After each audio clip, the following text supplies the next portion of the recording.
जानामि तमेव भान्दमनुभाते तत्समस्तन्निकतस्मै श्रीगुरुमूर्तये नमः श्रीदक्षिणामूर्तये अहं प्राणमपीन्द्राण्यपचलां बुद्धिं च शून्यं तत्स्त्रीबालान्धजरोक्मास्पहं चित्तान्ताक्षरं वादनः मायाशक्तिविलासकल्पितमहाव्यामोहसंहारिणे तस्मै श्रीगुरुमूर्तये नमः श्रीदक्षिणामूर्तये मध्ये भगवो ब्रह्मेति अधे भगवो ब्रह्मेति अधे भगवो ब्रह्मेति ओम्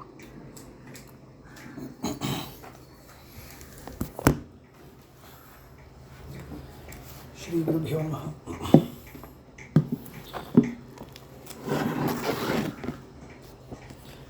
उत्क्रान्तिगत्यागतीनाम्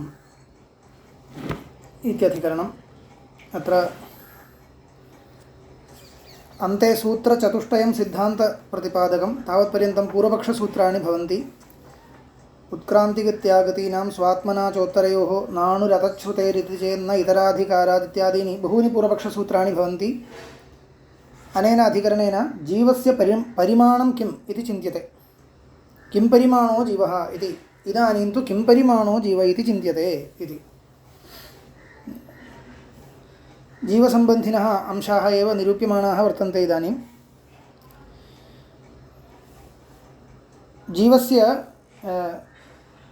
विभुपरिमाणं निर्णेतुम् अधिकरणम् आरभ्यते। अणुपरिमाणं निराकृत्य विभुपरिमाणं निर्णेतुम् अधिकरणम् आरभ्यते। परिच्छिन्नपरिमाणवत्वं तु पूर्वमेव निराकृतं जैनखण्डनकाले।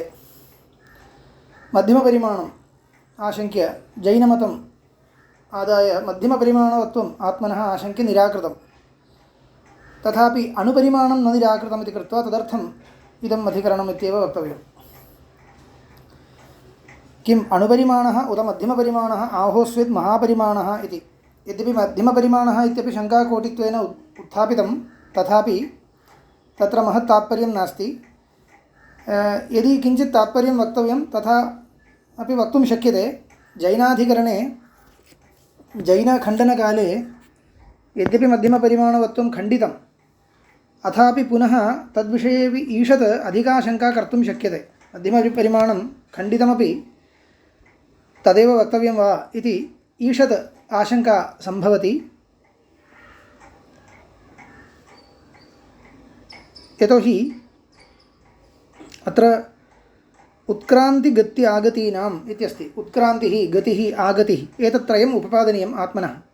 उत्क्रान्तिर्नाम शरीरात् मरणकाले शरीरात् निर्गमनं, गतिर्नाम लोकान्तरगमनं, आगतिः पुनः ततः आगमनम्। एतत् सर्वं विभोः न सङ्गच्छते इति कृत्वा मध्यमपरिमाणं वा अथवा अणुपरिमाणं वा इति कोटिद्वयमेव उत्तिष्ठति। तत्र अणुपरिमाणत्वे परिमाणस्वीकारे अन्ये केचन दोषाः भवन्ति। तर्हि मध्यमपरिमाणमस्तु इति पुनः आशङ्का कर्तुं शक्यते। अणुपरिमाणस्य कथं नित्यत्वम् इत्युक्ते तद्विषये किञ्चित् गौणं नित्यत्वं वक्तव्यं। कूटस्थनित्यत्वं वा कूटस्थनित्यत्वं परित्यज्य यथा कथञ्चित् वक्तव्यम् इति तद्युज्यते इति न, परन्तु एतत्प्रयुक्ता आशङ्का इदानीं कर्तुं शक्यते तावदेव। ननु न आत्मा उत्पद्यते नित्यचैतन्यश्चायम् इत्युक्तम्। अतश्च पर एव आत्मा जीव इत्यापतति। परस्य च आत्मनः अनन्तत्वम् आम्नातं तत्र कुतः जीवस्य परिमाणचिन्तावतारः इति। इयं चिन्ता एव न अवतरति इति पूर्वपक्षी पृच्छति। यतः परमात्मा ऐक्यमुक्तं नित्यचैतन्यश्चायम् इति कृत्वा परमात्मस्वभाव एव वर्तते, अन्यत् सर्वम् आरोपितमित्युक्तं। तर्हि जीवपरमात्मनोरैक्ये स्थिते परमात्मनः विभुत्वात् जीवस्यापि विभुत्वम् इति स्थितमेव, अनन्तत्वञ्च स्थितं। तत्र कुतः जीवस्य परिमाणचिन्ता इदानीं कर्तव्या इति चेत् उच्यते सत्यमेतत्। तथापि उत्क्रान्तिगत्यागतिश्रवणानि तु जीवस्य परिच्छेदं प्रापयन्ति इति। उत्क्रान्तिः गतिः आगतिः एतत्त्रयं श्रूयते। तदन्यथानुपपत्या जीवस्य परिच्छिन्नपरिमाणवत्वम् अङ्गीकर्तव्यम् आपतति। स्वशब्देन च अस्य क्वचित् अणुपरिमाणत्वम् आम्नायते। तत्र परिच्छिन्नपरिमाणयोर्मध्येपि किं स्वीकर्तव्यम् इत्युक्ते अणुपरिमाणमेव स्वीकर्तव्यं, न तु परिच्छिन्नपरिमाणम् इति। नाम मध्यमपरिमाणं तु न इति। अणुपरिमाणमेव स्वीकर्तव्यं। कुतः इत्युक्ते स्वशब्देन इत्युक्ते साक्षात् वाचकशब्देन अस्य जीवस्य क्वचित् अणुपरिमाणत्वम् आम्नायते उच्यते। तस्य सर्वस्य अनाकुलत्वोपपादनाय अयमारम्भः। तर्हि अणुपरिमाणत्वमेव जीवस्य इति प्राप्नोति। तथा च अस्माकं परस्परविरोधात् श्रुतीनां परस्परविरोधात् शङ्का भवति। तां शङ्कां निराकर्तुम् अधिकरणमिदम् आरभ्यते। इदानीं पूर्वपक्षः तत्र प्राप्तं तावत् उत्क्रान्तिगत्यागतीनां श्रवणात् परिच्छिन्नः अणुपरिमाणो जीवः इति।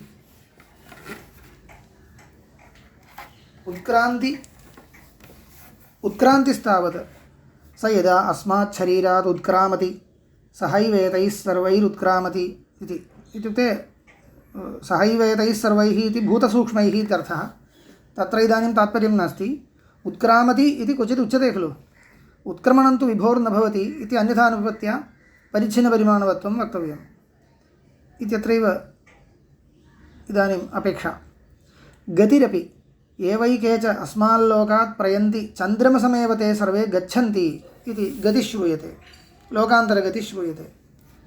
आगतिरपि तस्माल्लोकात् पुनरेत्यस्मै लोकाय कर्मणे इति। आसाम् उत्क्रान्तिगत्यागतीनां श्रवणात्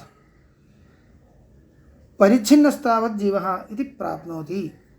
न हि विभोश्चलनमवकल्पते इति। सति च परिच्छेदे शरीरपरिमाणत्वस्य आर्हतपरीक्षायां निरस्तत्वात् अणुरात्मा इति गम्यते इति। आर्हतपरीक्षा जैनमतखण्डनसन्दर्भः। तत्रैव शरीरपरिमाणवत्वं निराकृतं। शरीरपरिमाणवत्वं निराकृतम् इत्यस्य तात्पर्यं मध्यमपरिमाणवत्वं निराकृतमित्येव।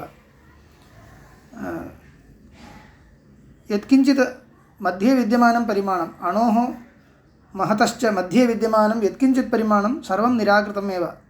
तस्मात् नित्यत्वं च रक्षणीयम् इति स्थिते अणुपरिमाणं त्वमेव अस्तु इति पूर्वपक्षः। अणुपरिमाणोः वाचिकाश्रुतिस्तावत् अणीयान् व्रीहेर्वा यवाद्वा इत्यपि वक्तुं शक्यते। एवम् अणीयान् व्रीहेरणीयान् अणोरणीयान् इत्यपि अस्ति। तत्र महतो महीयान् इत्यपि अस्ति इति कृत्वा तद् न उक्तम्। अत्रापि अस्ति, विपरीतम् उच्यते। अणीयान् व्रीहेः सर्वत्र प्रसिद्धीकरणेपि अर्धकौकस्त्वात् तद्व्यपदेशाच्च नेति चेत् इत्यत्र तद्व्यपदेशः इत्यनेन इयमेव श्रुतिः उदाहृता। अणुव्यपदेशः वर्तते। अस्ति अणुत्वव्यपदेशः अस्ति। तत्र प्रायेण किं भवति, श्रुतौ अणुत्वव्यपदेशः यत्र अस्ति तत्र विभुत्वव्यपदेशोऽपि अस्ति। अणोरणीयान् महतो महीयान् इति वदेव। यतः इदानीं भवता उदाहृतवाक्ये अणीयान् व्रीहेः ज्यायान् पृथिव्याः ज्यायान् आकाशात् ज्याय इत्यपि अस्ति। तत्र शङ्का एव भवति। श्रुतिं दृष्ट्वा अतएव अधिकरणम् आरभ्यते। श्रुतिं दृष्ट्वा इदं सर्वं परिमाणपरमिति मन्यताम्। अणोरणीयान् तर्हि महतो महीयान् इत्यस्ति। किं परिमाणं तर्हि इति परिमाणपरत्वं यदि विवक्षितं तर्हि अत्र परस्परं विरोध एव। इत्येवं श्रुतिमादाय निर्णयाय उद्यमे क्रियमाणे परस्परविरोध एव प्रतीयते इति कृत्वा अन्यतरनिर्णयः कर्तुं न शक्यते। तर्हि किं कर्तव्यं, उपबृंहिता श्रुतिः प्रबला इति वक्तव्यं। युक्तिरपि का वक्तव्या इति इदानीम् आलोचनीयं। तर्हि उत्क्रान्तिगत्यागत्यन्यथानुपपत्या परिच्छिन्नपरिमाणवत्वं वक्तव्यम् इति प्राप्तम्। अथवा जीवब्रह्म ऐक्यान्यथानुपपत्या विभुपरिमाणं वक्तव्यं वा, एतत् सर्वं विचार्यमाणमस्ति। तत्र पूर्वपक्षिणा उक्तम् अणुपरिमाणमेव स्वीकर्तव्यं। मध्यमपरिमाणत्वे अनित्यत्वापत्तिर्भवति, तच्च न शक्यते वक्तुं। विभुपरिमाणवत्वस्वीकारे उत्क्रान्तिगत्यादयो न सम्भवन्ति विभौ क्रियायोगात्, अतः अणुपरिमाणवत्वं स्थितम्। एतदुपरि इदानीं पुनः विचारः। स्वात्मना चोत्तरयोः उत्क्रान्तिः कदाचित् अचलतोपि ग्रामस्वाम्यादि निवृत्तिवत् देहस्वाम्यनिवृत्त्या कर्मक्षयेण अवकल्पेत। उत्तरे तु गत्यागति न अचलतः सम्भवतः इति। अत्र उत्क्रान्तिगत्यागतीनाम् इति त्रयमुक्तम्. उत्क्रान्तिश्च गतिश्च आगतिश्च इति. अत्र उत्क्रान्तिविषये या श्रुतिरस्ति सा कदाचित् लोकव्यवहारानुसारेण गौणीं वृत्तिमादाय अपि नेतुं शक्येत. गत्यागतिश्रुत्योः अन्यथा नयनं सर्वथा न शक्यते इति अनेन सूत्रेण प्रतिपाद्यते. अत्र उत्क्रान्तिः श्रूयमाणा गौणीं वृत्तिमाश्रित्य अन्यथा नेतुं शक्यते अपेक्षते च. तत्र कथमिति वदति, उत्क्रान्तिः कदाचित् अचलतोपि ग्रामस्वाम्यनिवृत्तिवत्. कश्चिदस्ति ग्रामस्य स्वामी, तस्य स्वाम्यं निवृत्तं. यदा स्वाम्यं निवृत्तं तदा कदाचित् एवं लोके व्यवहारो भवति, अहं ग्रामात् बहिरागतः इति. तत्रैव अस्ति सः, अथापि स्वाम्यं निवृत्तम् इत्यभिप्रायेण बहिरागतः इति व्यवहारो भवति. ग्रामस्वाम्यनिवृत्तिवत् देहस्वाम्यनिवृत्त्या मरणकाले तस्मिन् देहे इतः परं स्वाम्यं नास्ति, स्वस्वामिभावसम्बन्धो नास्ति जीवस्य इति कृत्वा स्वाम्यनिवृत्त्या कर्मक्षयेण अवकल्पेत. तस्मिन् देहे स्थित्वा भोक्तव्यानि कर्माणि क्षीणानि, इतः परं तत्र कार्यं नास्ति इति कृत्वा बहिरागत इव. तत्र कार्यं नास्ति इत्यर्थे बहिरागतः उत्क्रान्तः इति. कश्चित् पदवीतः बहिरागच्छति, पदवीतः अहं निष्क्रान्तः अस्मि इति वदति. तत्रैव आसन्दे उपविशन्नपि तथा वदति. इत्युक्ते गौणव्यवहारः तद्वदस्तु इति कथञ्चित् वक्तुं शक्येत. तथापि गतिः आगतिः एतद्वयम् अचलतः न सम्भवति इति.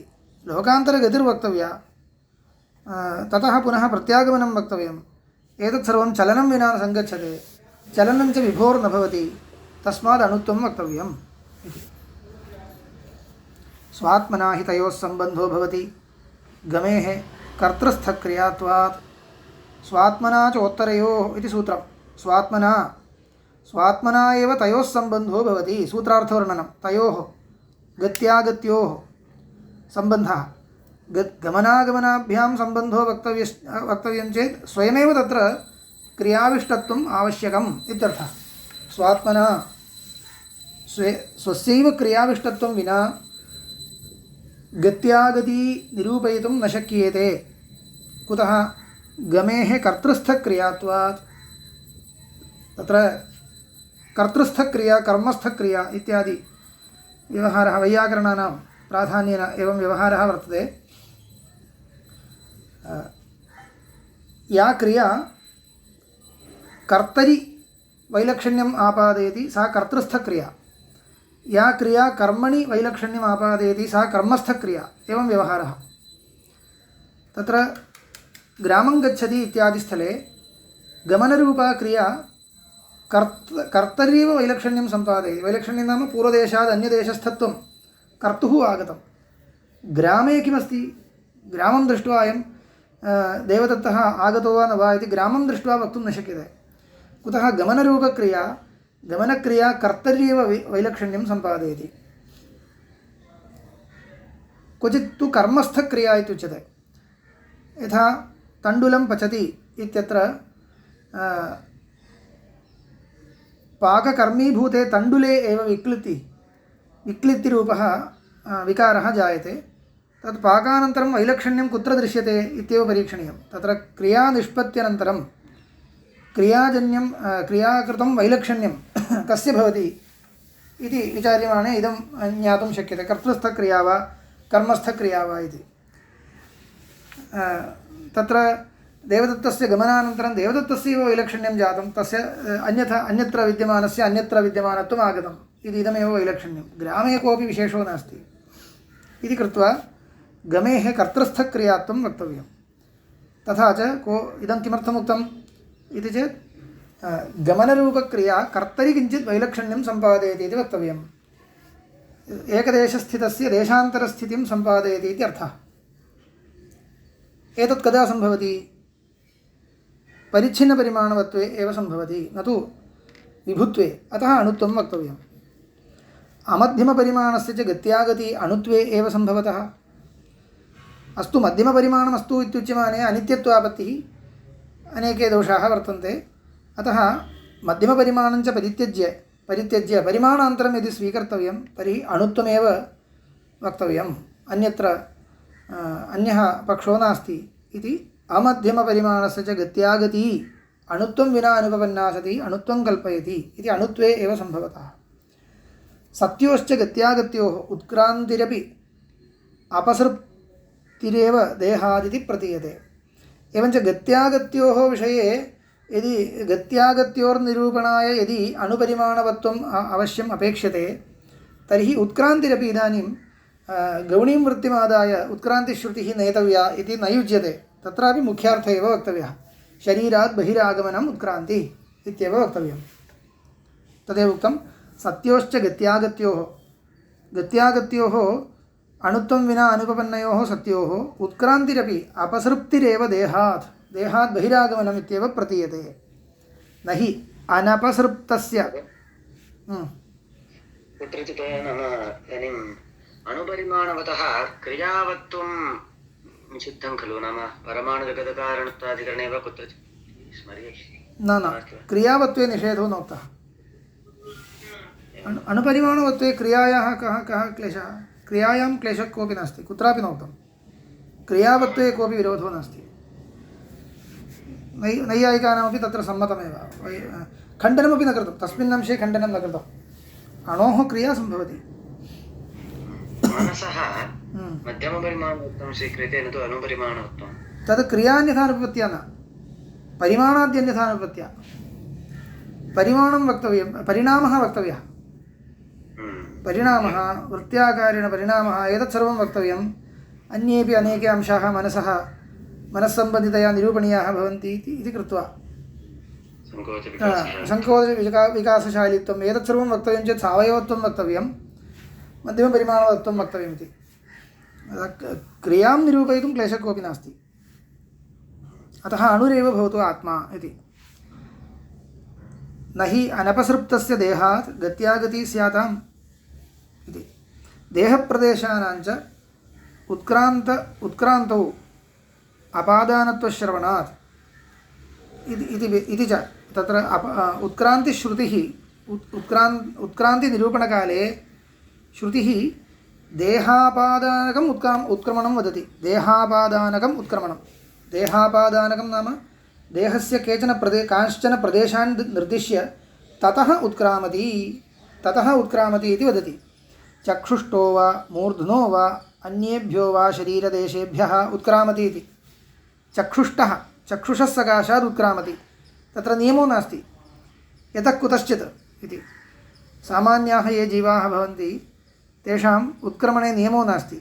चक्षुषः सकाशात् चक्षुर्द्वारा उत्क्रामति, मूर्धनः सकाशात् उत्क्रामति, अन्येभ्यो वा शरीरदेशेभ्यः यतः कुतश्चित् शरीरप्रदेशात् मरणकाले जीवः बहिरागच्छति इति स्पष्टं श्रुतिरस्ति। तेन किं ज्ञायते? तत्र कश्चित् अणुपरिमाणः पदार्थः अयं जीवो नाम इति ज्ञायते।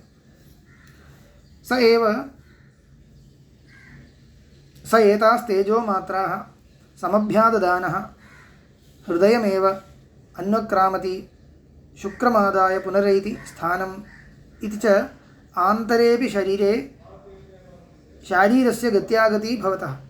तत्र मरणकाले एव इति न, जीवनकालेऽपि शरीरस्य अन्तः गमनागमनादिकं वक्तव्यं शरीरस्य अन्तः। तर्हि एतदन्यथानुपपत्यापि अणुपरिमाणवत्वमेव जीवस्य वक्तव्यम् इति पूर्वपक्षः। स एतास्तेजो मात्रा समभ्याददानः हृदयमेव अन्वक्रामति इति हृदये प्रवेशं वदति। शुक्रमादाय पुनरैति स्थानम् इति वदति। एवञ्च आन्तरेऽपि शरीरस्य अन्तश्च शारीरस्य गत्यागतिः भवतः, तस्मादपि अस्य अणुत्वसिद्धिः इति। एवञ्च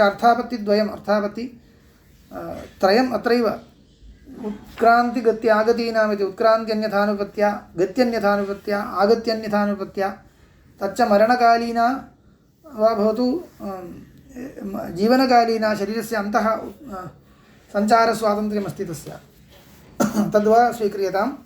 सर्वथापि अणुत्वमेव वक्तव्यम्। इदानीं सिद्धान्तिनः शङ्का। न अणुः अतच्छ्रुतेरिति चेत् न इतराधिकारात् इति पूर्वपक्षिणः समाधानं। न अणुः अतच्छ्रुतेः इति जीवः अणुः इति भवदुक्तपक्षः न न्याय्यः, यतोहि अतच्छ्रुतिरस्ति इति। अथापि स्यान्न अणुरयमात्मा कस्मात् अतच्छ्रुतेः अणुत्वविपरीतपरिमाणश्रवणात् इत्यर्थः। अणुत्वविपरीतं यत् महत्परिमाणं तस्य श्रूयमाणत्वात् इति। कुत्र श्रूयते? स वा एष महानज आत्मा योऽयं विज्ञानमयः प्राणेषु इति जीवविषये श्रुतिः। स वा एष महान् इति अस्ति। अज आत्मा, अजः इत्यत्र इदानीम् अपेक्षा नास्ति, महान् इति शब्दः महत्परिमाणं बोधयति इति सिद्धान्तिनां पक्षतः शङ्का। अपि च आकाशवत् सर्वगतश्च नित्यः सत्यं ज्ञानम् अनन्तं ब्रह्म, अत्र अनन्तत्वम् अन्यथानुपत्यापि महत्त्वं लभ्यते। इत्येवं जातीयका हि श्रुतिः आत्मनः अणुत्वे विप्रतिषिध्येत विरुध्येत इति चेत् नैष दोषः कस्मात् इतराधिकारात् इति। अत्र पूर्वपक्षी कथं खण्डयति इत्युक्ते भवदुदाहृताः याः श्रुतयः ताः परमात्मविषये योजनीयाः इति। परमात्मनः स्वरूपनिरूपणकाले इदम् उक्तं वर्तते इत्युक्त्वा खण्डयति। इतराधिकारात् परस्य ह्यात्मनः प्रक्रियायाम् एषा परिमाणान्तरश्रुतिः। प्रक्रिया नाम प्रकरणम् इत्यर्थः। परस्य ह्यात्मनः प्रकरणे एषा परिमाणान्तरश्रुतिः। परस्यैव आत्मनः प्राधान्येन वेदान्तेषु वेदितव्यत्वेन प्रकृतत्वात् तावन्मात्रेण। कथं ज्ञायते भोः इत्युक्ते परमात्मा खलु उपनिषत्सु उच्यते प्राधान्येन, तस्मात् अत्र वेदितव्यत्वेन कीर्तनं वर्तते, तस्मात् परमात्मा एव अत्र ग्राह्यः। विरजः परः आकाशात् इत्येवं विधाश्च परस्यैव आत्मनः तत्र तत्र विशेषाधिकारात्। ननु योऽयं विज्ञानमयः प्राणेषु इति शारीर एव महत्त्वसम्बन्धित्वेन प्रतिनिर्दिश्यते। अत्र योऽयं विज्ञानमयः प्राणेषु इत्यस्ति, विज्ञानमयः इत्यस्ति, प्राणेषु इत्यस्ति। एतत् सर्वं दृष्ट्वा परमात्मा इति प्रतीयते वा इति सिद्धान्ती पृच्छति। जीवः खलु अयं। स वा एष महानज आत्मा योऽयं विज्ञानमयः प्राणेषु इत्यत्र विज्ञानमयः इति शब्दः जीवपरः, प्राणेषु इत्यस्ति।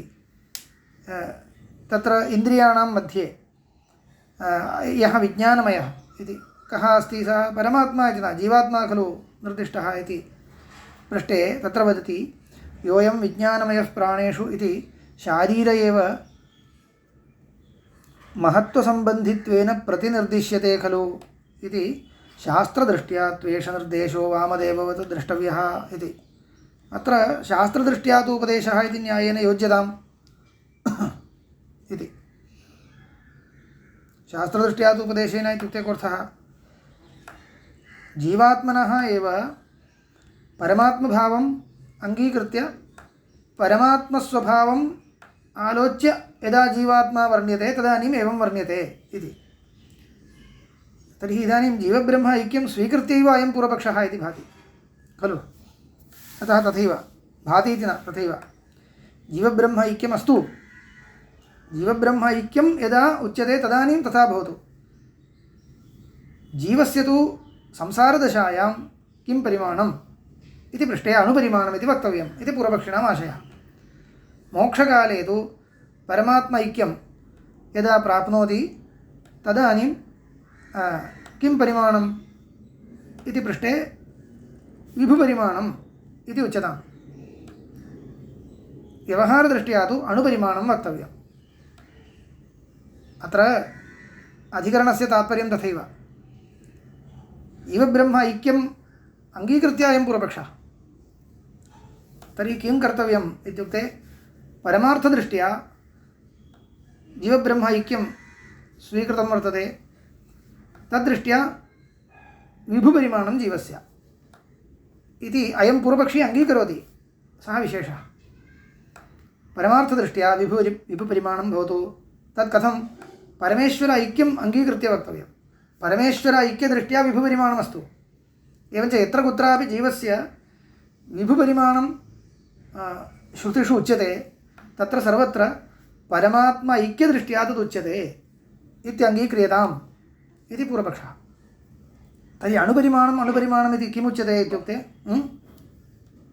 अस्माकं रीत्या जिज्ञासा आगच्छति इदानीं अस्माभिः जीवस्य विभुपरिमाणम् अङ्गीक्रियते तदपि परमार्थदृष्ट्या एव वा व्यवहारदृष्ट्या तावत् मध्यमपरिमाणत्वम् एव वा वदामि तत्सर्वम् आगच्छति इदानीं श्रूयतां वदामि तत्र अपेक्षितं सर्वं निरूपयामि इदानीं पूर्वपक्षिणाम् आशयः मया वर्णितः परमार्थदृष्ट्या जीवस्य विभुपरिमाणं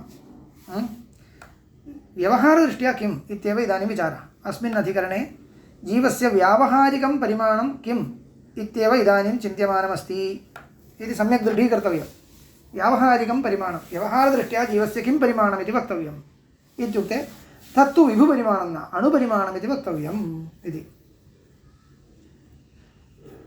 तर्हि तत्रैव विचारः सर्वोपि योजनीयः यतः अयं सर्वोपि व्यवहारः खलु व्यवहारदशायां किल इदं सर्वं वक्तव्यम् उत्क्रान्तिः गतिः आगतिः शरीरे अन्तःसञ्चारः सर्वं व्यवहारार्थमेव वक्तव्यं तदन्यथानुपत्या व्यावहारिकं परिमाणं किम् इति पृष्टे अणुपरिमाणमिति वक्तव्यम् इति अत्र अत्यन्तं सावधानतया भवितव्यं यतः नैयायिकाः वर्तन्ते ते व्यावहारिकाः खलु व्यावहारिकं शास्त्रं तत् तेषां व्यवहारदृष्टिः परमार्थदृष्टिः इति किमपि नास्ति ते यद् निरूपयन्ति सर्वं व्यवहारदृष्ट्या एव निरूपयन्ति तैः व्यवहारदृष्ट्या किं परिमाणं निरूपितम् इति पश्यतु विभुपरिमाणं निरूपितं जीवस्य साङ्ख्यैः किं परिमाणं निरूपितं विभुपरिमाणं निरूपितं न्यायवैशेषिकशास्त्रद्वयेपि विभुपरिमाणं निरूपितं मीमांसकैः किं निरूपितं विभुपरिमाणं निरूपितम् एवञ्च एते सर्वेपि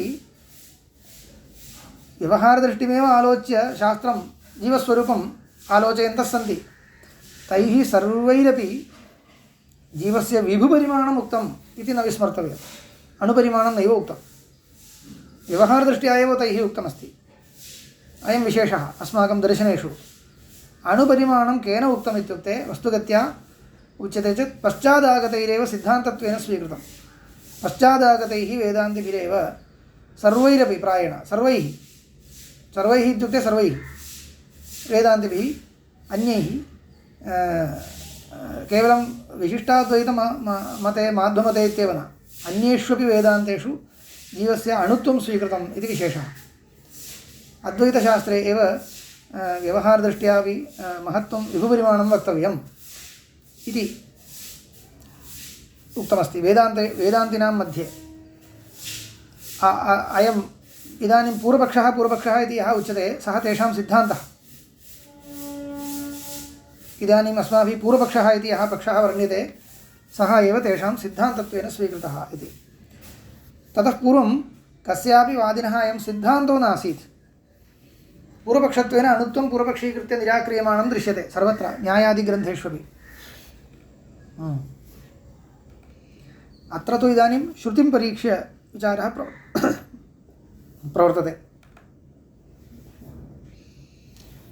एवञ्च जीवब्रह्म ऐक्यमादाय योज्यताम् इति इदञ्च योजनं वेदान्तिनामेव सम्भवति तस्मात् यत्र कुत्रापि विभुपरिमाणमुच्यते तच्च वास्तविकं भवतु मोक्षदशायां तथैव अस्तु अथापि व्यवहारदृष्ट्या किं परिमाणमिति पृष्टे अणुपरिमाणमिति वक्तव्यम्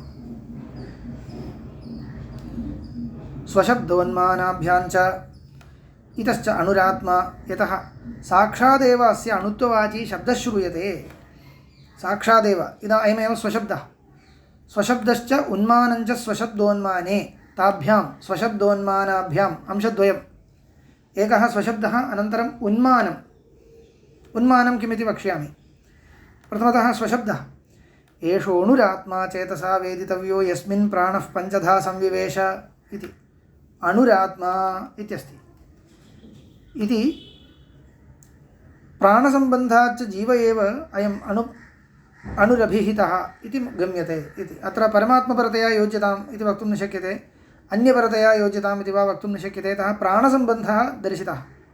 प्राणसम्बन्धात् यस्मिन् प्राणः पञ्चधा संविवेश, यस्मिन् जीवे खलु प्राणः पञ्चधा भूत्वा कस्मिन् संविवेश, जीवे एव संविवेश इति कृत्वा जीव एव अयम् इति स्पष्टम्। आत्मशब्देन निर्दिश्यमानः जीव एव, तत्र अणुः इति अस्ति इति। प्राणसम्बन्धात् जीव एव अयम् अणुः अभिहितः इति गम्यते। तथा उन्मानमपि जीवस्य अणिमानं गमयति। उन्मानं नाम उद्धृत्यमानम्, एकदेशम् उद्धृत्य मानं क्रियते, तदुन्मानम् इति उच्यते।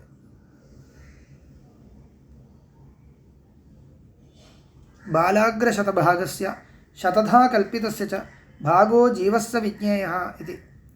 इदं वाक्यम् अत्र प्रमिताधिकरणेपि उदाहृतं। बालाग्रशतभागस्य, बालो नाम केशः, तस्य अग्रं, तस्य अग्रस्यापि पुनः शतधा भागं कृत्वा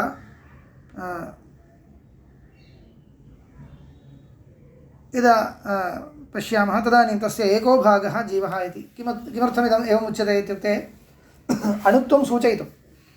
अणुत्वं सूचयितुम् एतादृशव्यवहारः क्रियते।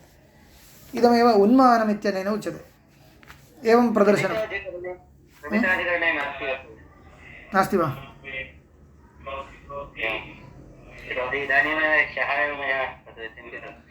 बालाग्रशतभागस्य शतधा कल्पितस्य च नास्ति वा? अस्तु, तत्र पाशबद्धं वशं गतं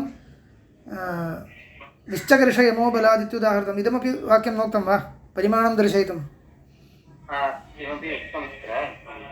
अस्तु, भवतु। भागो जीवस्य विज्ञेयः इति। आराग्रमात्रो ह्यवरोऽपि दृष्टः इति च उन्मानान्तरम्। एवं जीवस्य अणुपरिमाणं तत्र तत्र श्रुत्या निर्दिश्यते। इदानीं शङ्का, सिद्धान्तिनां पक्षतः शङ्का। ननु अणुत्वे सति एकदेशस्थस्य सकलदेहगत उपलब्धिः विरुध्यते। अणुत्वं यदि उच्यते तर्हि शरीरे एकदेशे तिष्ठति इति वक्तव्यं। तर्हि जीवः सर्वशरीरे नोपलभ्येत, जीवस्य संवेदनं न स्यात्। दृश्यते च जाह्नवी हृदनिमग्नानां सर्वाङ्गशैत्योपलब्धिः, निदाघसमये च सकलशरीरपरितापोपलब्धिः इति। इदञ्च अयं च प्रसिद्धप्रश्नः। जाह्नवी नाम गङ्गा, गङ्गा हृदनिमग्नानां सर्वाङ्गशैत्योपलब्धिः वर्तते। जीवः यदि एकदेशे तिष्ठति तत्रैव शैत्यम् उपलभ्येत। जीवसम्बन्धं विना संवेदनं न स्यात्। निदाघसमये च युगपत् सर्वशरीरपरितापः औष्ण्यम् उपलभ्यते। एतत् कथं निरूपयितुं शक्यते इति चेत् अतः उत्तरं पठति। अस्य कृते जाह्नवी ह्रदः इत्यस्य कः अर्थः? जाह्नव्याः इति विभज्य तथा वा? जाह्नव्याः हृदः, जाह्नवी हृदः। ह्रदः नाम नदी नास्ति खलु? हृदः इति नद्यामपि भवति, समुद्रेपि भवति, तडागेपि भवति, सर्वत्र भवति। एवं हृदः इति किञ्चित् व्यतिरिक्तः जलाशयो न, नद्यामेव कश्चित् भागः, नद्यां वा यत्र कुत्रापि। नाम यत्र प्रवाहः नास्ति सः ह्रदः इति मया चिन्तितम्। प्रवाहं विनापि नद्यामपि किञ्चित् एवं कुत्रचित् भवति। प्रवाह बहिर्भूतोपि कश्चित् भागः भवति, एवं भवति। तदेव उच्यते। अत्र अस्य प्रश्नस्य समाधानं दीयते पूर्वपक्षिणा। अविरोधश्चन्दनवत् इति दृष्टान्तमादाय परिहरति। यथा हि हरिचन्दनबिन्दुः शरीरैकदेशसम्बद्धोऽपि सन् सकलदेहव्यापिनम् आह्लादं करोति।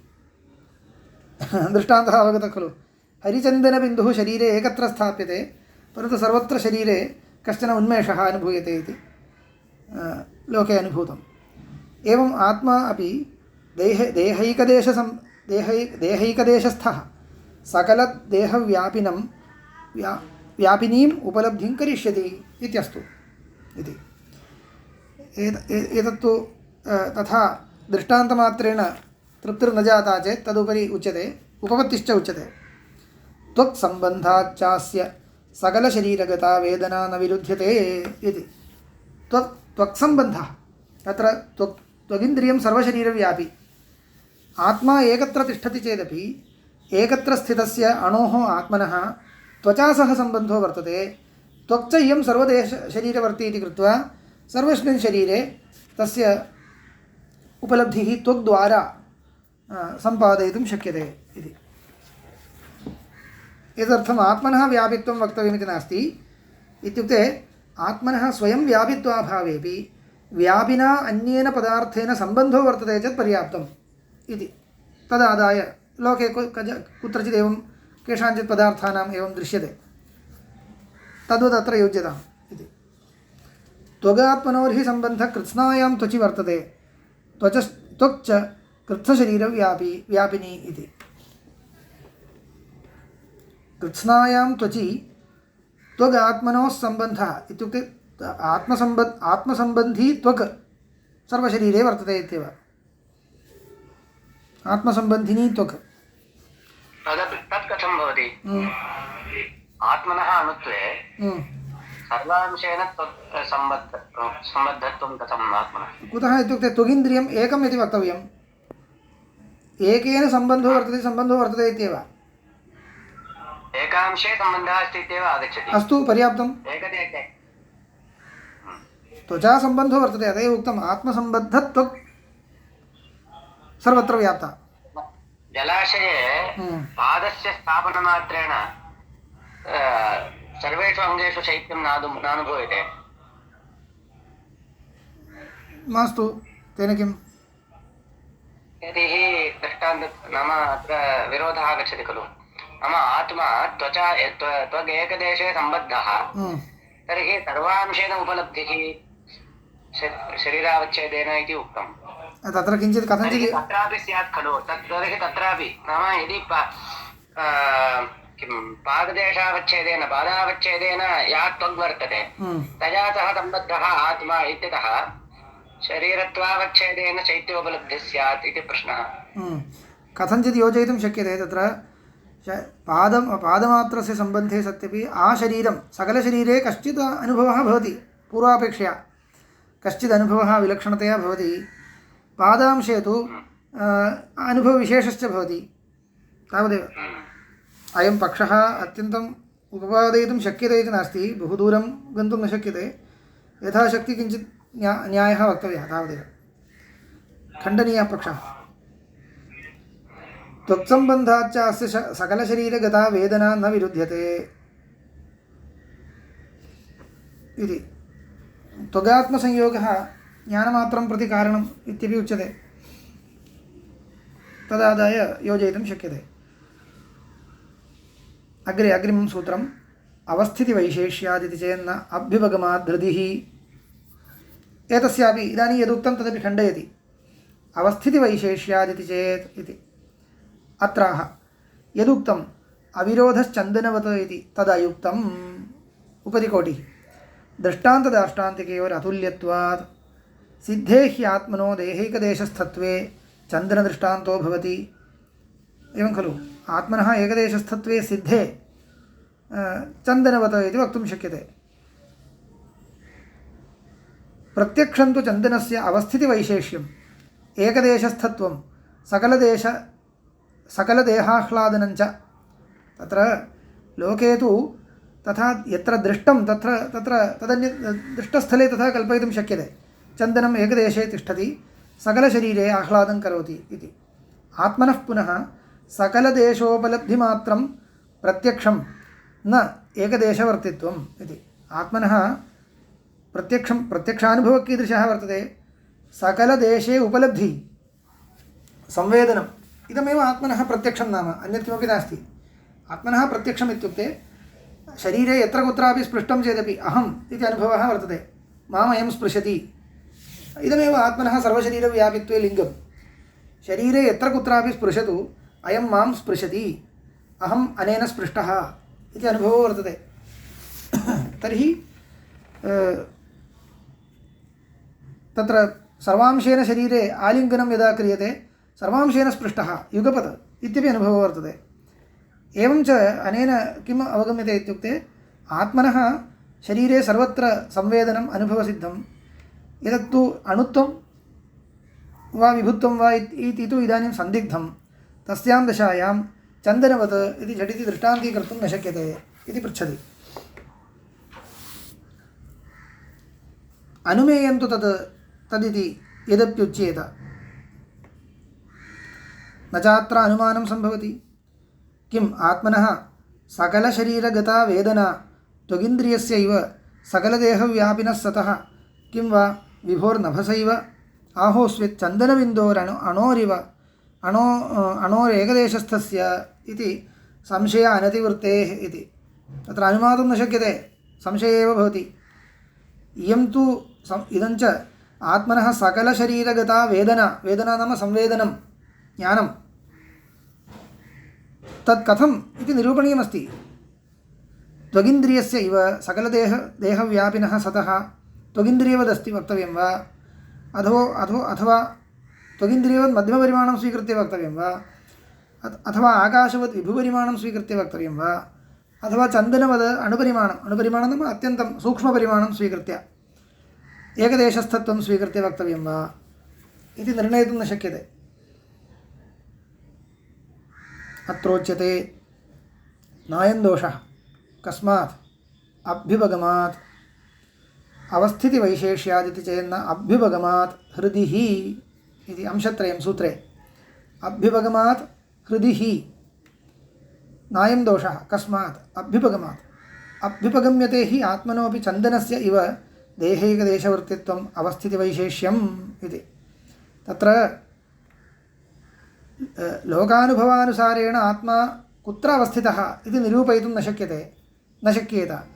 परन्तु श्रुतिः किं वदति, आत्मनः अणुपरिमाणवत्वं वदति इत्येतावन्मात्रं न, आत्मनः शरीरे एकदेशे स्थितिं च वदति इति। कुत्र इति चेत् हृदि ह्येष आत्मा इति श्रुतिः। कथमित्युच्यते, हृदि ह्येष आत्मा पठ्यते वेदान्तेषु, हृदि ह्येष आत्मा स वा एष आत्मा हृदि कथम आत्मेति योऽयं विज्ञानमयः प्राणेषु हृद्यन्तर्ज्योतिः पुरुषः इत्याद्युपदेशेभ्यः। तस्मात् दृष्टान्तदाष्टान्तिकयोरवैषम्यात् युक्तमेव एतद् अविरोधश्चन्दनवत् इति। एवञ्च अविरोधश्चन्दनवत् अस्यैव उपपादनार्थम् इदं सूत्रम् इति। चन्दनबिन्दोः ललाटदेशे स्थितिः प्रत्यक्षसिद्धा, आत्मनस्तु श्रुतिसिद्धा इत्येतावदेव वैलक्षण्यं। गुणाद्वा लोकवत्, गुणाद्वा इति उदाहरणान्तरं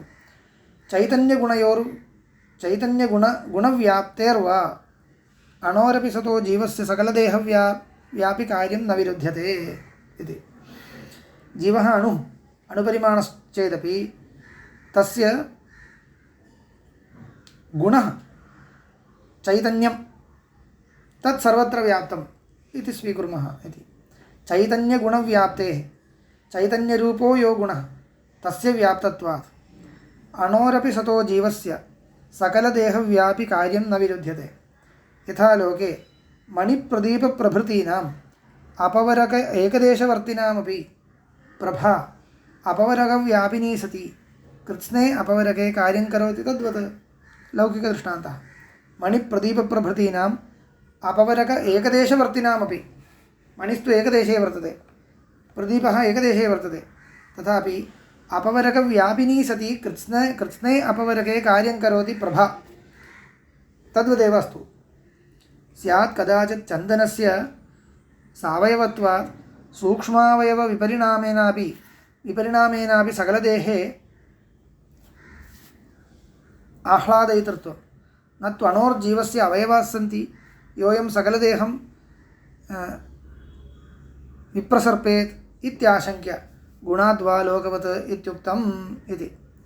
गुणाद्वा लोकवत् इत्यस्य सूत्रस्य आरम्भे किं कारणम् इति चेत् काचन आशङ्का भवति। पूर्वोक्तं दृष्टान्तं स्वीकर्तुं वयं न शक्नुमः।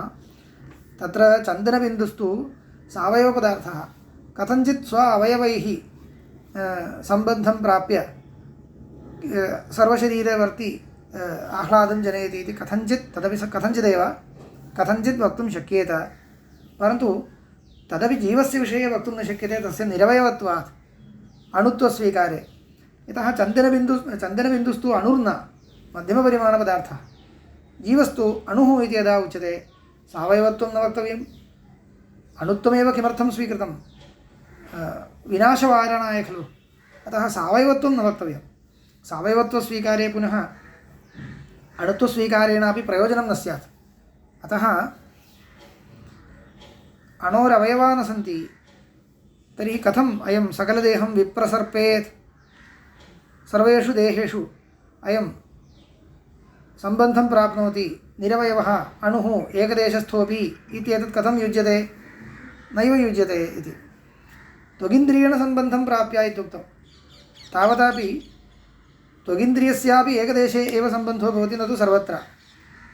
तावन्मात्रेण पर्याप्तमित्युक्तं पूर्वपक्षिणा, तदेव पर्याप्तम् इति तस्य आशयः आसीत्। कथञ्चित् योजनीयम् अथवा तन्मास्तु, दृष्टान्तान्तरं दीयते इत्यभिप्रायेण गुणाद्वा लोकवत् इति सूत्रमारब्धम् इति। कथं पुनः प्राणो गुणिव्यतिरेकेण अन्यत्र वर्तेत इति। इदानीम् एतदुपरि पुनः शङ्का, गुणाद्वा लोकवत् इति यदुक्तं तदपि कथं सङ्गच्छते इति। अयं पक्षः कीदृशः आसीत्? जीवः इति कश्चन पदार्थः, द्रव्यं, तस्य चैतन्यं गुणो भवति, तस्य सर्वत्र शरीरे प्रसारः भवतु प्रभान्यायेन इति किल उक्तम्। इदं कथं सङ्गच्छते? इदमपि न युज्यते इति पुनः शङ्का। कथं पुनः गुणो गुणिव्यतिरेकेण अन्यत्र वर्तेत? गुणिनं परित्यज्य गुणः अन्यत्र गच्छति इति उपपादयितुं शक्यते वा? न हि पटस्य शुक्लो गुणः पटव्यतिरेकेण अन्यत्र वर्तमानो दृश्यते। तर्हि प्रदीपप्रभायाः का गतिः इति पृष्टे तत्र उच्यते प्रदीपप्रभावत् भवेदिति चेन्न तस्याः अपि द्रव्यत्वाभ्युपगमात् इति। भोः, प्रदीपप्रभा प्रदीपस्य गुणो न, द्रव्यं तद्। प्रदीपप्रभा नाम कश्चन गुणो न, तदपि स्वयं द्रव्यमेव इति कृत्वा द्रव्यत्वादेव तस्य तत्रापि सावयवद्रव्यं तत्, अतः सर्वत्र प्रसरति इति वक्तुं शक्यते। अत्र तु आत्मनश्चैतन्यं नाम द्रव्यं न, तस्य तु सावयवत्वं च नास्ति। अत्र एते विशिष्टाद्वैतिनः किं कुर्वन्ति इत्युक्ते द्रव्यतुल्यं तत् इति, तत्र धर्मभूतज्ञानमिति एकः शब्दः तेषां सम्प्रदाये वर्तते। धर्मभूतज्ञानमिति शब्दमात्रं, धर्मी एव तत्, द्रव्यमेव। अतः गुणश्चेत् न शक्यते इति अत्र उक्तं खलु, अतः द्रव्यत्वं स्वीकृतं। किमपि प्रक्रिया वर्तते। प्रायेण अस्माकं वृत्तिज्ञानमिति उच्यते खलु, तत् स्थानीयं तेषां धर्मभूतज्ञानं, तद् आत्मनः कश्चन आत्मनः अपृथक् सिद्धः पदार्थः इति च स्वीक्रियते इति विशेषः। अन्तःकरणपरिणामः इति न, आत्मनः सकाशात् अपृथक् सिद्धः कश्चन पदार्थः अस्मत्सम्प्रदाये विद्यमान अन्तःकरणवृत्तिस्थानीयः। ज्ञानं नाम किञ्चित् विशिष्टाद्वैतसम्प्रदाये दृश्यते। तद्मास्तु, इदानीम् अस्माकम् अपेक्षा नास्ति। इदानीम् एतदुपरि पूर्वपक्षः कृतः, न हि पटस्य शुक्लो गुणः पटव्यतिरेकेण अन्यत्र वर्तमानो दृश्यते, प्रदीपप्रभावद् भवेदिति चेन्न तस्याः अपि द्रव्यत्वाभ्युपगमात्। निबिडावयवं हि तेजोद्रव्यं प्रदीपः, प्रविरलावयवं तु तेजोद्रव्यमेव प्रभा इत्यतः उत्तरं पठति। प्रभा नाम का? प्रविरलावयवं तेजोद्रव्यमेव। तर्हि प्रदीपस्य प्रभायाश्च को भेदः इति चेत् निबिडावयवं तेजोद्रव्यं प्रदीपः, तत्र ज्वाला दृश्यते, प्रविरलावयवं तु तेजोद्रव्यं प्रभा इति उच्यते। तत्र तयोः गुणगुणिभावो नास्ति इत्यतः उत्तरं पठति व्यतिरेको गन्धवत् इति। यथा गुणस्यापि सतः गन्धस्य गन्धवत् द्रव्यव्यतिरेकेण वृत्तिर्भवति, अप्राप्तेष्वपि कुसुमादिषु गन्धवत्सु कुसुमगन्धोपलब्धेः एवं अणोरपि सतो जीवस्य चैतन्यगुणव्यतिरेको भविष्यति इति किमुक्तं प्रायेण यद्यपि गुणिनं विहाय गुणः अन्यत्र न गच्छति इति दृश्यते परन्तु अस्य अपवादोऽपि अस्ति व्यतिरेको गन्धवत् इति गन्धस्तु पुष्पं विहाय अन्यत्र गच्छति इति लोके दृश्यते अत एव पुष्पं न पश्यामि तथापि पुष्पस्य गन्धं जिघ्रामि इति अस्ति अनेन किं ज्ञायते इत्युक्ते केचन गुणाः अवयवाः गच्छन्ति नाम अस्तु अस्तु तत्र कणाः गच्छन्ति अस्ति कणे विद्यमानान् गन्धान् वयं कार्यं कुर्मः अग्रे अग्रे तत् पृच्छति एता कोटिः तावदेव केवलं विचाराय व्यतिरेको गन्धः तस्य उपरि अपि समाधानमपि उच्यते अत्र पूर्वपक्षिणा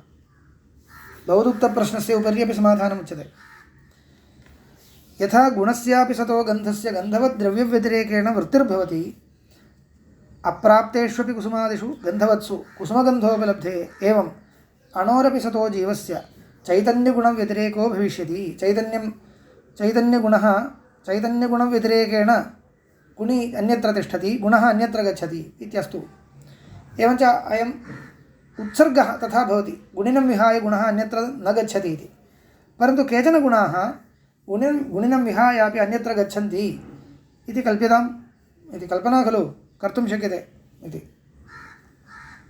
अतश्च अनैकान्तिकमेतत् गुणत्वात् रूपादिवत् आश्रयविश्लेषानुपपत्तिः इति आश्रयविश्लेषः अनुपपन्नः गुणत्वात् रूपवत् इति अनुमानं कृतम् इति मन्यतां तद् असङ्गतम् इति गुणस्यैव सतो गन्धस्य आश्रयविश्लेषदर्शनात् गन्धस्यापि सहैव आश्रयेण विश्लेषयति चेत् इति भवदुक्तप्रश्नः आश्रयोपि सूक्ष्मरूपेण अन्यत्र गच्छति केवलं गन्धमात्रं गच्छति इति असङ्गतमिति चेत् तदुच्यते तत्र खण्डनं क्रियते न यस्मात् मूलद्रव्यविश्लेषः द्रव्य अविश्लेषः तस्य क्षयप्रसङ्गादिति यस्मान् मूलद्रव्य अविश्लेषः तत्र मूलद्रव्यात् विश्लिष्य अवयवाः अन्यत्र वायुद्वारा गच्छन्ति इति यदा उच्यते तर्हि तस्य मूलद्रव्यं नाम पुष्पं तस्य परिमाणे न्यूनता स्यात् क्षयः स्यात् परिमाणे न्यूनत्वम् अनुभूयेत परन्तु तथा नानुभूयते परिमाणं तथैव अस्ति यदि महान् वायुप्रसरः यत्र वर्तते यस्य च कुसुमस्य गन्धः सर्वत्र व्याप्तो वर्तते तादृशस्य पुष्पस्य ह्यस्तनपरिमाणापेक्षया अद्यतनपरिमाणं न्यूनं स्यात् यदि ततः सूक्ष्माः अवयवाः गन्धेन सह अन्यत्र गच्छेयुः तथा तु नास्ति अनेन ज्ञायते किमपि सूक्ष्मांशः नान्यत्र न गच्छति केवलं गन्धमात्रं गच्छति इति एवं पूर्वपक्षिणाम् आशयः अक्षीयमाणमपि तत् पूर्वावस्थातो गम्यते पूर्वावस्थापेक्षया तस्य कोऽपि क्षयः नानुभूयते अन्यथा तत् पूर्वावस्थैर्गुरुत्वादिभिर्हीयेत गुरुत्वे वैलक्षण्यं कुतो न स्यात् दिनद्वयं स्थितस्य पुष्पस्य गुरुत्वे वैलक्षण्यं स्यात् कुतो न स्यात् परन्तु नानुभूयते अनेन ज्ञायते तस्य अवयवाः अन्यत्र न गच्छन्ति इति स्यादेतत् गन्धाश्रयाणां विश्लिष्टानाम् अवयवानाम् अल्पत्वात् सन्नपि विश्लेषो नोपलक्ष्यते इति एतदुपरि पुनः सिद्धान्ती वदति सिद्धान्ती इति न अत्र अस्त्येव क्षयः इति दिनद्वयं स्थितस्य पुष्पस्य स्वल्पांशेन क्षयस्तु अस्त्येव ईषदस्माभिरपि द्रष्टुं शक्यते सम्यक् न दृश्यते क्षयः गुरुत्ववैलक्षण्यं सम्यक् नानुभूयते इत्यस्य कारणं सूक्ष्मत्वमेव सूक्ष्माः खलु कणाः अन्यत्र गच्छन्ति सूक्ष्माः इत्येव वक्तव्यं केवलं परमाणवः इति न परमाणुश्चेत् तद्गतगन्धः न अनुभवितुं शक्यते अतः त्रेणुकम् इति वा वक्तव्यम् अस्तु ततः त्रेणुकानि गतानि तथापि सूक्ष्मत्वात् वैलक्षण्यं विद्यमानमपि पुष्पस्य दिनद्वयं स्थितस्य क्षयः वर्तते एव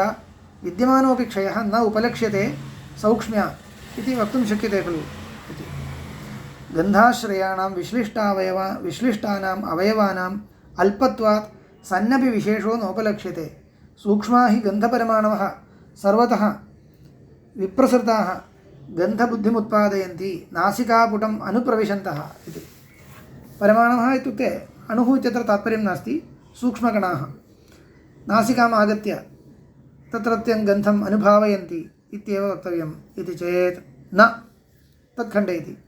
अतीन्द्रियत्वात् परमाणूनाम् एवं परमाणुः इति न वक्तव्यमिति प्रथमतः।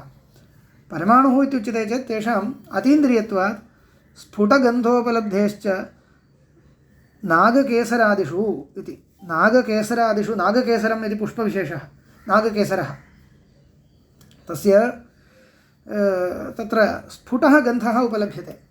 परमाणुः आगच्छति इति पृष्टे परमाणुः अनुद्भूतगन्धत्वात् तत्रत्य गन्धः उद्भूतो न भवति इति कृत्वा नैव उपलभ्येत। न च लोके प्रतीतिः गन्धवद्द्रव्यमाघ्रातम् इति। गन्ध एव आघ्रातः इति तु लौकिकाः प्रतीयन्ति इति। तथा च किं वक्तव्यं भवता यदि उपपादनीयं तर्हि त्रणुकाः आगच्छन्ति इति वक्तव्यं। त्रणुकानि आगच्छन्ति इति। त्रणुकं यदि आगच्छति तर्हि अवश्यं गुरुत्वे वैलक्षण्यं अनुभवसिद्धं वक्तव्यमेव। तथा सूक्ष्मत्वं नास्ति त्रणुकस्य। एवञ्च स्फुटगन्धोपलब्ध्यन्यथानुपपत्या तथाविधाः कणाः बहिरागताः इति वक्तव्यं स्यात्। यदि वक्तव्यं तर्हि अवश्यं किं स्यात् पुष्पस्य परिमाणे न्यूनत्वं गुरुत्वे वैलक्षण्यं गुरुत्वे न्यूनत्वं सर्वं प्रत्यक्षसिद्धमेव वक्तव्यं स्यात्। परन्तु तथा न अनुभूयते। तस्मात् किं कर्तव्यं केचन गुणाः तथा वर्तन्ते ये द्रव्यं परित्यज्यापि अन्यत्र गच्छन्ति कल्प्यताम् इत्येव। एतत् सर्वं विशिष्टाद्वैतानां सिद्धान्तसूत्रं पूर्वपक्षसूत्रं न। अस्माकं तु इदं पूर्वपक्षसूत्रं। युक्त्यन्तरं च वदति गन्ध एवाघ्रातः इति लौकिकाः वदन्ति। द्रव्यम् आघ्रातमिति न गन्धः आघ्रातः इति। गन्धमात्रम् अनुभूयते न द्रव्यं। रूपादिषु आश्रयव्यतिरेकानुपलब्धेः गन्धस्याप्ययुक्तः आश्रयव्यतिरेकः इति चेत् दृष्टान्तमात्रेण शङ्कते। रूपादिषु आश्रयव्यतिरिक्तत्वं न दृश्यते। रूपादीनां गुणानाम् आश्रयं विहाय अन्यत्र स्थितिर्न दृश्यते। तद्वदेव गन्धस्यापि न युज्यते इति चेत् न प्रत्यक्षत्वात् अनुमानाप्रवृत्तेः। प्रत्यक्षतः खलु मया उच्यते इदं। भवता अनुमानं क्रियते गन्धोऽपि आश्रयव्यतिरेकेण अन्यत्र न भवति इति। रूपवत् इति अनुमानम्। इदमनुमानं प्रत्यक्षेण बाध्यते। गन्ध एव मया आघ्रातः न तु द्रव्यम् इति प्रतीतिः प्रत्यक्षप्रतीतिः। अन्यथा किं भवति लोके आघ्राणं यदा कुर्मः तदानीं द्रव्यमेव निर्दिशामः। तच्चन्दनस्य आघ्राणं क्रियते चन्दनम् आघ्रायते इत्येव। चन्दनम् एवं रूपेण निर्देशः क्रियते वस्तुनः। पुष्पं जिघ्रति इत्येव प्रयोगः। गन्धं जिघ्रति इति प्रयोगस्तु विरलः। पुष्पं जिघ्रति इत्येव प्रयोगः। कदा पुष्पं प्रत्यक्षतः यदा उपलभ्यते। यदा पुष्पं प्रत्यक्षतो नोपलभ्यते तदानीं गन्धं जिघ्रति इति प्रयोगो वक्तव्यः। एवं लोके तथैव व्यवहारः वर्तते। यदा गन्धानुभवः तदानीं द्रव्यमेव उल्लिख्यते। यदा द्रव्यं प्रत्यक्षं भवति तदानीं। प्रकृते तु गन्ध एव आघ्रातः न तु द्रव्यम् इति अनुभवः। अनेन ज्ञायते द्रव्यं तत्र गन्धेन सह न आगतम् इति। तस्मात् किं जातं कश्चित् गुणः प्रदर्शितः अस्माभिः यः गुणिनं विहाय स्थातुमर्हति। तत्तुल्यन्यायेन आत्मनः चैतन्यमपि आत्मानं विहाय अन्यत्र कार्यकरं भवति इति कल्प्यताम् इति। तस्मात् पूर्वपक्षस्य उपसंहारः इदानीं क्रियते। सूत्रद्वयं तावदेव। तस्मात् यत् यथा लोके दृष्टं तत् तथैव अनुमन्तव्यं निरूपकैः न अन्यथा। न हि रसो गुणो जिह्वया उपलभ्यते इत्यतः रूपादयोपि गुणाः जिह्वयैव उपलभ्येरन् इति नियन्तुं शक्यते इति। रसाख्यो गुणः जिह्वया उपलभ्यते इत्यतः रूपाख्योपि गुणः जिह्वया उपलभ्यन्तां गुणाः इति वक्तुं न शक्यते खलु। स्वभावविलक्षण्यं तु सर्वत्र वक्तव्यम् इति। तथा च दर्शयति। हृदयायतनत्वम् अणुपरिमाणत्वं च आत्मनः अभिधाय तस्यैव आलोमभ्य आनखाग्रेभ्यः इति चैतन्येन गुणेन समस्तशरीरव्यापित्वं दर्शयति इति। जीवस्य स्वरूपेण समस्तशरीरव्यापित्वं न दर्शयति श्रुतिः, किन्तु चैतन्यगुणस्यैव जीवस्य यो गुणः सः समग्रशरीरव्यापी इति दर्शयति। आलोमभ्यः आनखाग्रेभ्यः इति च आत्मनः चैतन्यं व्याप्नोति इत्येव दर्शयति इति, तथा च दर्शयति इति सूत्रम्। पृथगुपदेशात् प्रज्ञया शरीरं समारुह्य इति च आत्मप्रज्ञयोः कर्तृकरणभावेन पृथगुपदेशात् चैतन्यगुणेनैव अस्य शरीरव्यापिता गम्यते। तदेषां प्राणानां विज्ञानेन विज्ञानमादाय इति च कर्तुः शरीरात् पृथक् विज्ञानस्य उपदेशः एवमेव अभिप्रायम् उपोद्बलयति, अस्मदीयमेव अभिप्रायम् उपोद्बलयति। आत्मप्रज्ञयोः कर्तृकरणभावेन पृथगुपदेशः प्रज्ञया शरीरं समारुह्य इति। प्रज्ञया आत्मना इति नोक्तं। प्रज्ञा नाम कश्चन आत्मनः धर्मः, तं पदार्थं पृथगादाय व्यवहारः क्रियते। प्रज्ञया शरीरं समारुह्य कर्तृकरणभावेन पृथगुपदेशात्, प्रज्ञया इति करणं पृथगुपदेशात् शरीरं समारुह्य कः आत्मा इति। कर्ता आत्मा, प्रज्ञया शरीरं समारुह्य इत्यत्र ल्यबन्तेन निर्दिष्टः कर्ता कः? आत्मा। आत्मा शरीरं समारुह्य कथं? प्रज्ञया इति करणम्। एवञ्च आत्मकर्तृकस्य शरीरसमारोहणस्य करणं प्रज्ञा इत्यवगम्यते इति। कर्तृत्वेन करणत्वेन च पृथक् निर्देशः वर्तते। चैतन्यगुणेनैव अस्य शरीरव्यापिता गम्यते। तथा च आत्मनः शरीरव्यापित्वं वक्तुमेव इयं श्रुतिरागता। सा श्रुतिः कथं वदति इत्युक्ते आत्मा स्वरूपेण शरीरं व्याप्नोति इति वक्तुं न शक्नोति इति मत्वा प्रज्ञया इत्युक्तं श्रुत्या इति। अन्यथा स्वरूपेणैव शरीरव्यापित्वं वक्तुं शक्यते खलु, तथा नोक्तं। प्रज्ञया इति कथनेन प्रज्ञाद्वारा एव आत्मनः शरीरव्यापित्वं न तु स्वरूपेण इति ज्ञायते इति आशयः पूर्वपक्षिणां। तदेषां प्राणानां विज्ञानेन विज्ञानमादाय इति च कर्तुः शरीरात् पृथक् विज्ञानस्य उपदेशः एवमेव अभिप्रायम् उपोद्बलयति। अत्रापि विज्ञानेन विज्ञानमादाय, आत्मा विज्ञानं विज्ञानेन आदाय कर्तुः करणत्वेन च कर्मत्वेन करणत्वेन च निर्देशः वर्तते। तस्मात् अणुरात्मा इति पूर्वपक्षः समाप्तः। इतः परं 4 सिद्धान्तसूत्राणि। एवं च ततो गत्वा किं जातम् इत्युक्ते शरीरं अथवा आत्मनः अणुत्वं तस्य गुणः भवति गुणस्थानीयम् इत्येव। गुणः इति वैशेषिकाणां परिभाषा तथैव स्वीकर्तव्या इत्यपि नास्ति। वैशेषिकाणां परिभाषां स्वीकृत्यैव वक्तव्यमिति नास्ति। तेषां परिभाषाम् आश्रित्यापि तत् खण्डनं कर्तुं यत्नः कृतः तावदेव।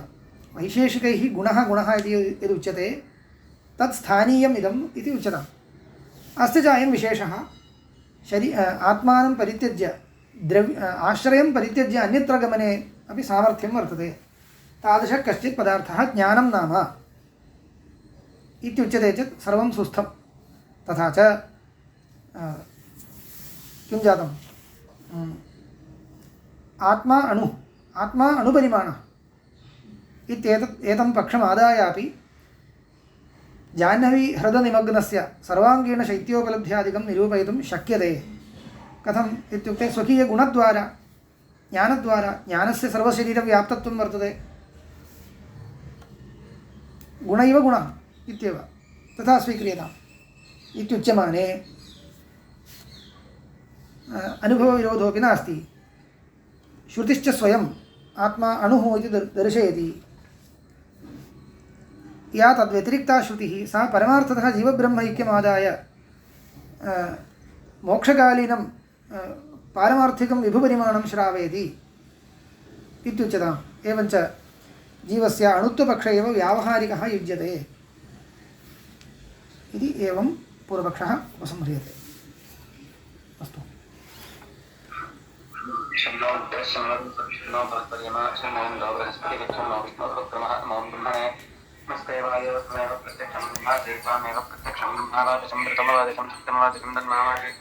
तत्संतानमावेद अवेन्मामादि संतानं शान्ति शान्ति शान्ति